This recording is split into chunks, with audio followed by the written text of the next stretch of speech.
It's usually easy to recognize the blessings in the quiet moments. When the house is still and you finally have a second to breathe, receiving grace feels entirely natural. We know He is showing up for us every single day. But the real challenge sits on the other side of that equation. Are we showing up for Him? That question hits differently on the Monday morning.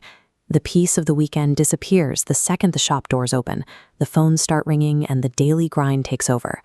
In a fast-paced local business, the environment actively works against quiet reflection.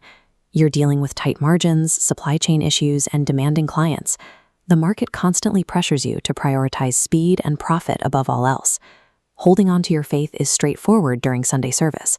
It is far more difficult at 2 p.m. on a Tuesday, when you're staring down a logistical crisis that threatens your bottom line. To survive that kind of friction without compromising your values, faith cannot be a mere spoken belief. It has to function as a strict operational standard, the actual lens through which you run your business. Picture a local contractor in the middle of a massive commercial build. The schedule is packed, the crew is stretched thin, and the pressure is constant. Then a major issue surfaces. They realize a foundational measurement was off. It's an expensive, critical error on a major client project, and the materials are already cut. Two paths open up. The secular route is to quietly patch it up, hide the mistake, and protect the profit margin. The faith-based route is to tear it down, absorb the cost of the materials, and make it right.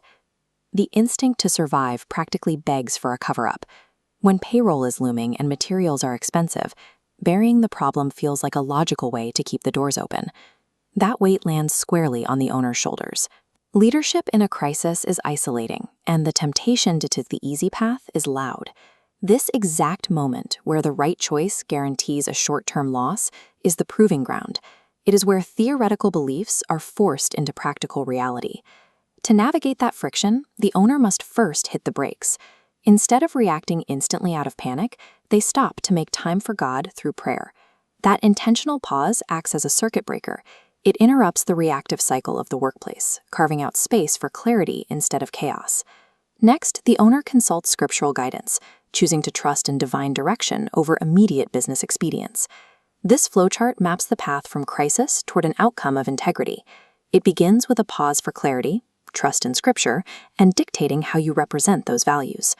Representation requires discipline, manifesting in the physical act of offering total transparency about the expensive mistake. By applying this framework, the owner takes a standard business failure and uses it as an active demonstration of worship and service. The immediate consequence is real. The owner takes the painful short-term financial hit, paying for the materials and the labor to fix the error. But the reaction from the client defies expectations. Instead of anger, the transparency disarms them. It builds a foundation of deep, long-term trust that no marketing budget could ever buy. When you zoom out, you see how these isolated moments ripple outward. These choices of honesty accumulate, constructing local business communities that are incredibly resilient. When these choices accumulate, a business functions as a mirror, reflecting divine goodness directly into the local economy. The calling is to move past simply receiving God's goodness and to actively reflect it in how we work, lead, and treat the people around us. You can support this ecosystem today by discovering and partnering with trusted Christian businesses in your own community.